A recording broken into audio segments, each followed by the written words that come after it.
Alam mo ba na ang malunggay o moringa ay tinatawag na miracle tree?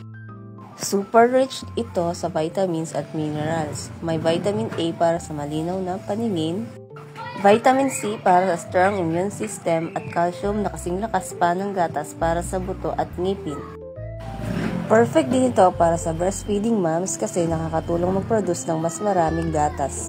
Plus, may antioxidants pa para protektahan ang katawan laban sa free radicals at panlaban sa sakit.